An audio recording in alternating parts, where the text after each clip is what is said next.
J'ai découvert TCA par le biais d'une amie qui travaillait pour l'association. Ce qu'elle m'a raconté m'a donné envie d'essayer pour voir si ça me plaisait, si je me sentais bien, si ça me convenait, et ça a été le cas.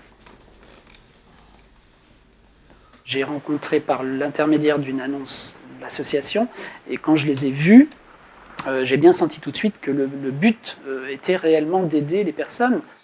D'accord, donc j'enlève tout ça. Donc mon métier justement c'est d'accompagner, c'est-à-dire c'est faire avec le public cérébralisé, faire avec la personne. On intervient, je dirais, aussi bien le matin que le soir. Ça peut être une sortie culturelle, comme ça peut être une sortie effectivement qui concerne réellement le côté plus santé. C'est vraiment un accompagnement. C'est un petit peu comme si on était le prolongement de la personne dont on s'occupe. Alors on va essayer le lundi, puis si ça ne fonctionne pas bien le lundi, on demandera à changer, c'est tout. J'ai travaillé pendant de nombreuses années dans le milieu du handicap, depuis l'âge de 17 ans. Je me suis aperçu qu'en fait, ce sont souvent des entreprises qui sont des entreprises uniquement pour faire de l'argent. Les personnes dont on est supposé s'occuper souvent ne sont pas vraiment la partie essentielle. À partir du moment où les contrats sont signés, on néglige très souvent le nombre d'intervenants, les heures qui sont données auprès de ce public-là. Il n'y a rien de pire que de se sentir maltraitant dans la façon dont on fait le métier parce qu'on n'a pas les moyens de le faire.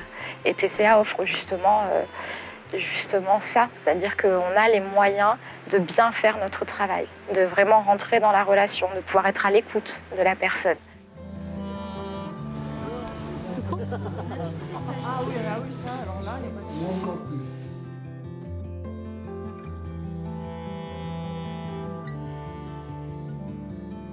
Moi je l'ai fait et je sais combien c'est déprimant d'être dans sa voiture garée sur un supermarché à attendre la prochaine intervention sur une amplitude horaire de 7h le matin à 21h ou 22h le soir, alors que dans TCA, l'intervenant en habitat inclusif est quelqu'un qui va justement, en tout cas sur les collectifs, intervenir sur une durée de 6, 7, 8 heures. J'avais pas du tout de formation dans le secteur. C'est justement aussi ce qui m'a plu, c'est que c'est une association qui donne aussi sa chance aux gens qui ne sont pas forcément diplômés dans ce milieu-là, mais qui leur offre justement l'opportunité de pouvoir découvrir ces métiers, se professionnaliser, acquérir une expérience et de pouvoir aussi évoluer, si les gens le souhaitent, vers des formations plus qualifiantes. Je trouve que ce concept d'habitat inclusif est pour moi vraiment un concept d'avenir. On apporte une réponse alternative à ces autres solutions qui sont peut-être de moins en moins cohérentes. Je pense surtout que ce genre de métier, et plus encore maintenant, c'est un métier qui donne du sens. Et moi, j'entends beaucoup de gens autour de moi qui ne voient pas le but de leur travail.